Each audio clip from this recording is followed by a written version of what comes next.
California isn't the only one taking a population hit. Since 2011, 6 million Americans have moved from blue states over to red states. For more on this, let's bring in FreedomWorks chief economist and Committee to Unleash Prosperity co-founder Steve Moore. Steve, it's always great to have you on the show. Thank you so much for being here. Not surprising to me that the blue state exodus continues. I mean, you see what's happening with respect to taxes, cost of living, and now I'll add to that. I mean, especially here in New York City, the migrant crisis, which is happening in a lot of other blue state cities as well.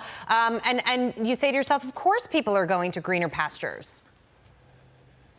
Yeah, you know, I've been following this story for 40 years. It's the most important story in America right now, is the reshaping of America and the shift of the center of gravity culturally and economically from the Northeast to the South. And this has been going on, as I said, for 4 decades. But what's different now, Sean and Jackie, is that it's accelerating. And you're seeing the wealthier people moving out, as you guys were just talking about, because of the high taxes. Look, the 2 highest tax states in the country are New York and California. Is it any coincidence that those are the 2 states that are losing their businesses, their millionaires and billionaires? And of course, they are going to Florida and Texas. And again, it's accelerating. It's not slowing down. These blue states, like New York and California, my home state of Illinois, they either have to change or they're going to be bled to death.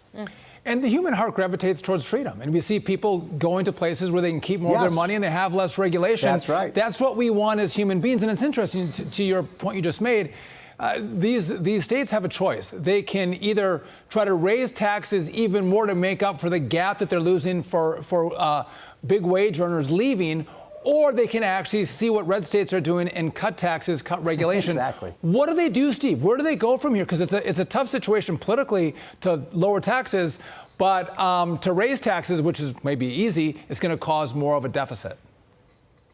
You better believe it. And Sean, you know, I'd like to think that all of a sudden these blue states are seeing the light, but they're not. They're not. I live in Maryland. Maryland is a blue state, and there's just a big article in the Baltimore Sun saying, "Oh, we're running a deficit. We have to raise taxes on the rich again." Like, you people don't get it. If you keep doing this, there aren't going to be any rich people to tax anymore. And Adams is saying the same thing here in New York City. He's got a lot of money to make up on the budget. He's going to take the last few people who do pay taxes and just really try to squeeze them dry.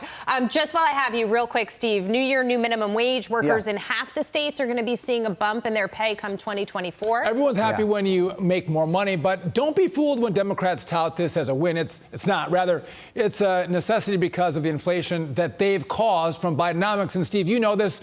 When we did the new tax bill in 2018, we made sure we pegged it to inflation, which is why we're seeing a little more money in our paychecks, because inflation has been so high. Not a great story, but I guess a little bit of a benefit from some smart legislating back in 2018. Well, look, I mean, the problem is you've got some of these, the very blue states we were just talking about, that, look, I'm for a reasonable minimum wage, but you're talking about some states going to $15, $20, even $22 an hour. What are you going to do, Sean? You're going to price out of the market anybody with low skill. The people at the bottom of the economic ladder are the ones who get killed by that. If you can't get on the bottom rung of the economic ladder, you can't climb up the economic ladder. Well, Pizza Hut is having to put drivers, you know, to basically fire drivers because they want $20 an hour. So that, I mean, the business model just doesn't work. Steve Moore? Thank you, Steve. It destroys jobs. We've known that for 30 years. You've been saying it for 30, 40 years, Steve. Hopefully Democrats will start to listen to you. Merry Christmas and Happy New Year to you. Thanks, Steve Moore. You too. Take care. All right.